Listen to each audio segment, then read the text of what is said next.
sa bayan siya. Sa bayan siya. Hindi siya kawan, medyo mapapamalkas tayo. Yung capacity kasi noong volume natin ang hinihintay. Pwede naman yun. Halimbawa, pagka kasi dumating yung punla, kahit na mamadelay po siya, wala nang problema doon. Basta tangko mo lang doon. Kaya, pag kailangan madiligan mo siya, 2 araw. Yung buhay na kasi yung punla. Pero mas maganda kasi rito, pagka magtatanim tayo, bawa na ayos na po itong lupa na ito, sabay-sabay. Para hindi anda-anda po yung panin tayo. Kaya 78,000 subscriber na tayo sa ating channel. Kaya, sabi ko baka mas malakas na yung bayad ng YouTube kaysa yung sa kalamansi. Hindi naman po. Ang kuwan kasi yan, ng YouTube po naman, depende rin po kasi sa vision. Tsaka, yun, commercial na lang din po natin promoting po ang kalamansi. Yun kasi para yung ating mga subscriber, ang mga gusto.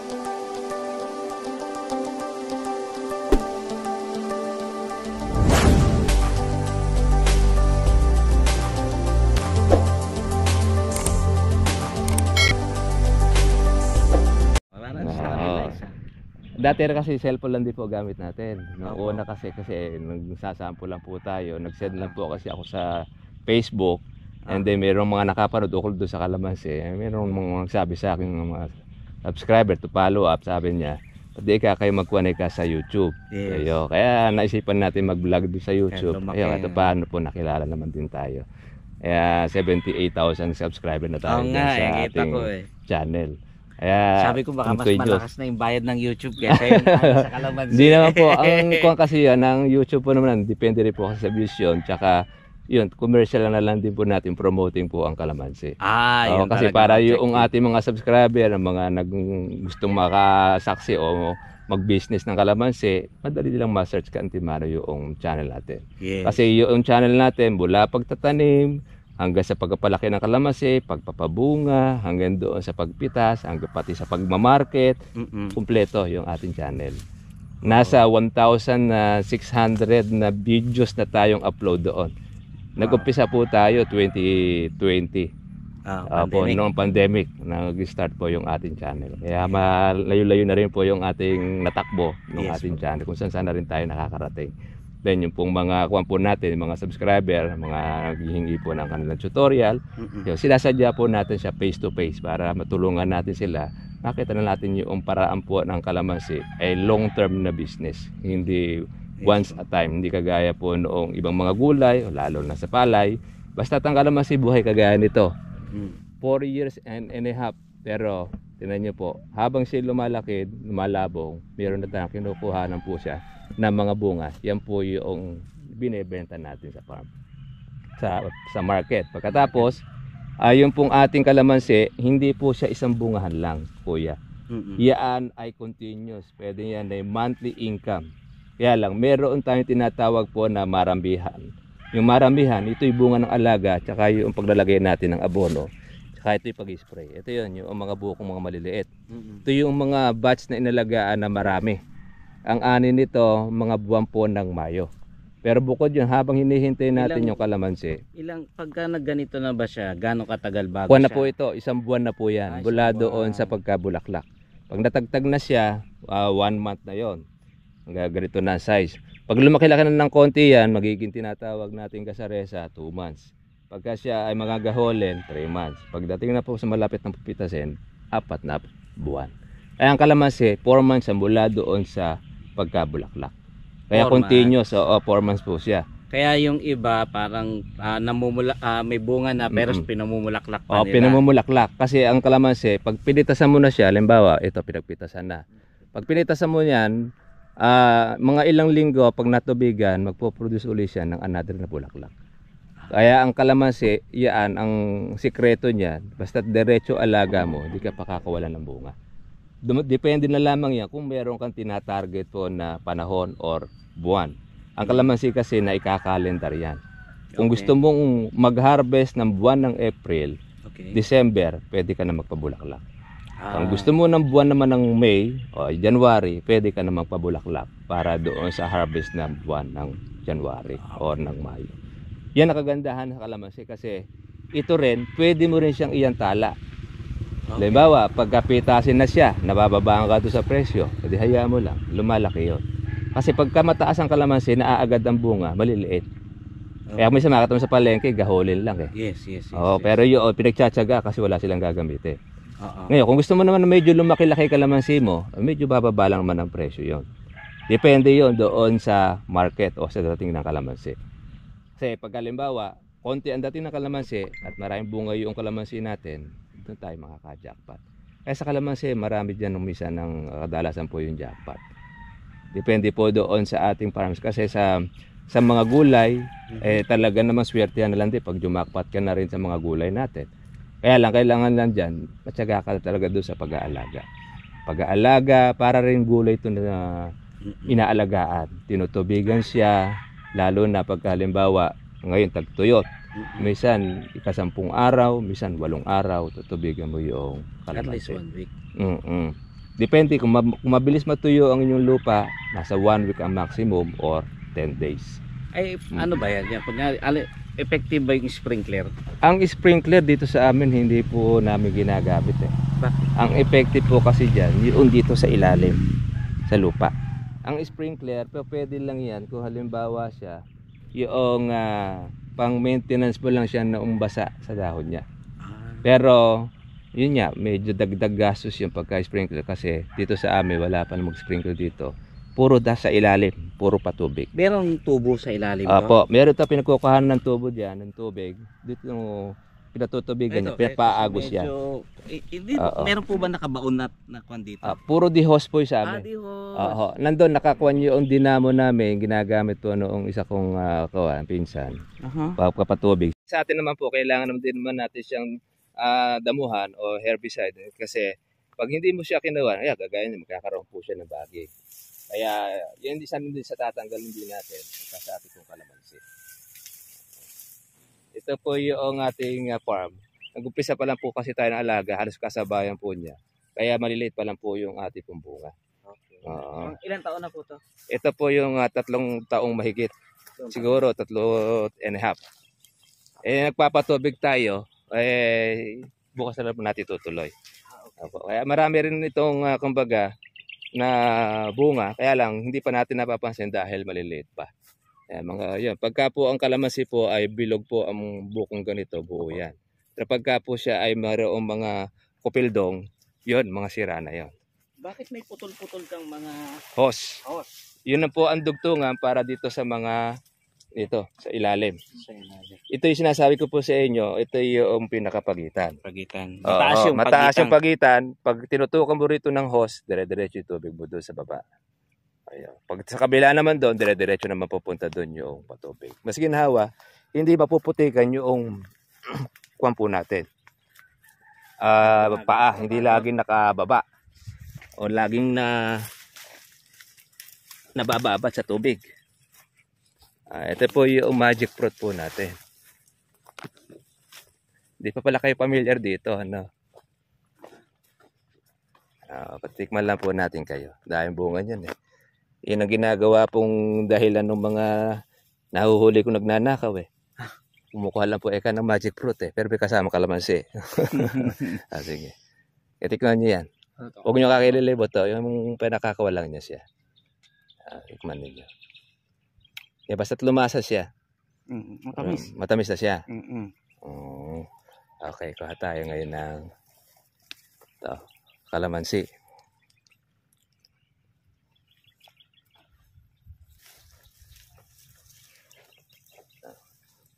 Alatanin nyo. Tanyo pong spin. Mula doon sa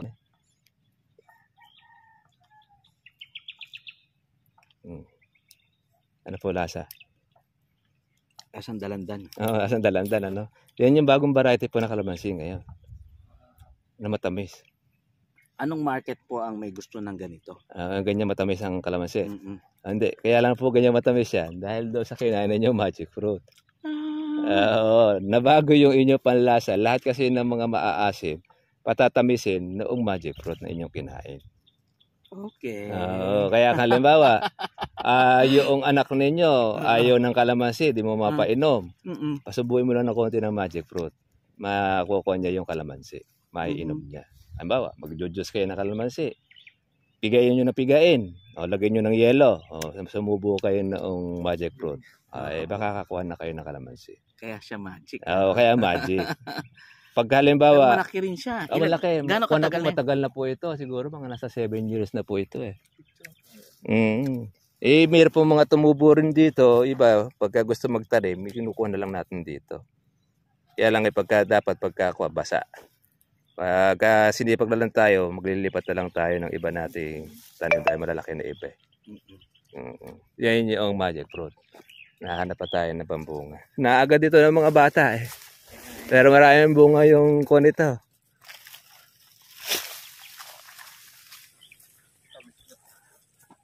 Ang minutes po ang gusto rin yan, 30 minutes. Ang effect minute ng magic fruit po na yan. Ayan, pagka kumain po kayo ng adobo, maasim po yun, Adobo. Matamis yun, magiging lasa ninyo. Pag kayo nag-ulam ng sinigang, pwede ba sa diabetic to? Ginagamit po ng mga diabetic patient yan. Kasi pagka halimbawa mag-juice kayo, yung tinatawag nito yung bine-blender o kaya yung iniinom na lang na kinakatasaan. Pipiga lang nila ng lemon or ng kalamansi, tapos susubo sila niyan. Makakain na nila yung kanilang hindi na sila nag-asukal. Hindi na sila nag-asukal. Kasi meron na itong kuwan yung tawag rito. Pero parang mahirap siyang kainin kasi mano-mano. Wala bang way to na may extract mo yung matamis. Ay, matamis siya ng ganon. Hindi po, talagang pangkuhan talaga siya na kuwan. Mano-mano talaga siya na. Ewan ko lang kung merong company na gumagawa ng ganyan na magic fruit na para no yun na lang gagamitin. Kasi processing. Yung kunyari yung mga diabetic may pambili sila naman, di ba? Meron po ngayon naman nila ng isa-isa. Totoo yun. Ang ginawa po ngayon, hindi po magic fruit. Ano po? Magic sugar. Maliit lang ang kuya, pero matamis na ba na kuya dyan? Pero ito kasi yan ang natural. Opo, kuya siya talaga. Opo, sige po, okay na po yung natin. Pinasya po natin kayo dito. Para sa susunod na kuwan, ikukuha natin kayo ng tanim. Para makapagkuhan po kayo doon. Sabagay, doon naman po sa atin, nakukuha natin ng punla. Meron sila magic fruit. Pwede na natin ipapromo na lang natin yan. Hindi po yung gumagawa ng punla? Hindi po. Di na po natin kayang harapin. At saka, ang mga expert po doon talaga, sila yun na talaga trabaho po nila. Ang mga Batanggenyo. Batangas pa galing? Kaya yun, minsan pag nakakarating po tayo ng Batangas, ayun, yung ating supplier na suki. Nasa magkano po ang presyo ngayon, kuya? Opo. Ayun po ang ating balambakan. Sabi ko doon sa nagbabaka, pwede ba hindi ko daw siya pwede presyo Pero maganda yung kuwan nito, malapad. Yung sukat. Malaki ang kuwan.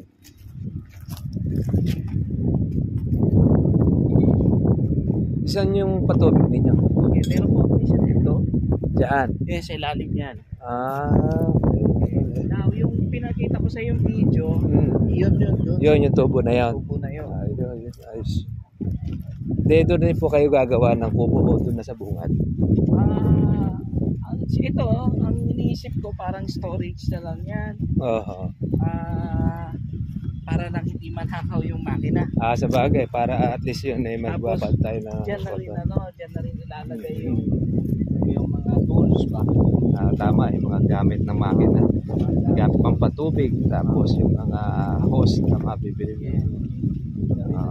Storage yan. Ito, malaki ito, malapad ito po natin, Eric. Ito yung medyo mababa. Ito yung mababa. So, papansinin nyo po parang pag ganun siya, di ba? Kasi ito yung river, yung bagsakan ng tubig. Pero sa tagulan naman, di man nagtatagal ang tubig dyan. Hindi ko pa na-try. Kasi lang naman itong mababa na ito, ang gagawin natin dyan, medyo paubukan lang natin siya ng kaunti. Para umbok, parang kamang konti siya. kung umabot man yung tagulan, hindi siya mabababad sa tubig. Kung ito yung parte na mababa. Oo. Tapos, kasi pag ito na traktora yan, babatag yan eh. Yung setup na yan. Marami na kayo palang pataba yan. Mga tayo ng baka. Matagal na pala itong hindi natataniman, ano? Oo, kaya kuha na ito. Malusog na yung kuha. Di kuha na ito, di dos. Tubo niya, no? Parang ito malakas man yung tubig niya, di ba? Opo, yung nakita. Oo, yung bubuga. Pwede na ito. So, Ito yung kakabitan na solar. opo. Oo. So, dito na rin siya. At dito na rin yung storage. Ang development ng mga kunyari is gagawing parang bakasyonan yung banda. Doon sa may bungad. Oo, Sa may bahay na yun. Oo. So, pwede. So, Dito lagi yung mga gamit. saan? Yung naggagawa yung worker natin. Napagod siya. At least konti-konti na lang. Ang iniisip ko po, initially, kasi nga nakita ko yung video nyo, ang pinag-usapan namin talaga is 350 trees. Tapos, parang batch of 5. Ay 5 na meters. Hindi, batch of 5. Ibig sabihin po, 5 beses bibili ng 350. Kasi based doon sa kwenta natin, muna kinenta 65. Di ba? Para sabi ko kaya, isang mga dalawa, di ba? Dalawang diretso. Pagkatapos, after 3 months, dalawa ulit. Ganon. Ay sa po kasi natin doon sa pag-deliver mo lang sa bayan siya. Sa bayan siya. Hindi siya kuhan, medyo mapapamarkas tayo. Yung capacity kasi noong volume natin ang hinihintay. Pwede naman yun. Halimbawa, pagka kasi dumating yung punla, kahit na mamadelay po siya, wala nang problema doon. Basta tangko mo mo lang doon. Pag kailangan madiligan mo siya, 2 araw. Yung buhay na kasi yung punla. Pero mas maganda kasi rito, pagka magtatanim tayo, bawa na ayos na po itong lupa na ito, sabay-sabay. Para hindi anda-anda po yung panapalagay. Yun So, paraan na. Ang recommended mo sa isang bagsakan yun. Opo, bagsakan na po. Ito. Kasi pag pinarahan natin yan, karoon kayo ng anda-anda dyan, malalabas na niya mga damo pa dyan, tapos isang mahalaga, tapos kung dito pati yung mula natin. Double-double leg. Pag-aamot sa bandang uli pero mas maganda pa rin yun. Nasabay mo na siya. Pag nakita mo kasing marami at napansin ninyo, maganda pala ng farm na ito. Kasi karami sa lugar natin. Pag sa hektare, lahat. Ang plano po is 1.5 hectares. So, tatamaan nitong isang solong mangga na ito. Ito po. Oo. Ang palagay ko baka hanggang doon po. Oo. Kung 1.5 hectares. Or, pwedeng 1 hectare muna. Di ba? So, hanggang dito lang tayo. Pwede yung pang 1 hectare, tapos by the next na halimbawa po yung 0.5. 0.5. Para noon, isang deliver tayo. Yan yung mangga. Kahit putulin natin yun, walang problema. Yung space naman noon, hindi naman po natin siya tataniman po yung pinakapuno. Dahil hindi muna natin mapatay yan. Pagka siya po ay patay na, hindi natin siya makuha. Hindi pa naman pala kalakihan yung mangga. Hindi naman po nakakapanghinayang na lang po ninyo nandun sa tayuan ninyo ng house. Doon po. Para mayroong dilim. Huwag lang yung ilan sa mga ng okay, dapat. So, ito po, alis na po. Kahit yun, iba na yun. Para okay. Yung tayong yun, gusto ko ba? Okay lang po yun. Hindi nakasagabal yun. Pinaka-unang set. Actually, kahit ito isama, wala akong problema. Ito lang muna, basta gawin natin. Hanggang dito. Yan.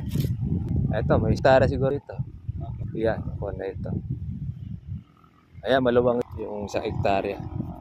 Maganda sample kalamansi. Paano ang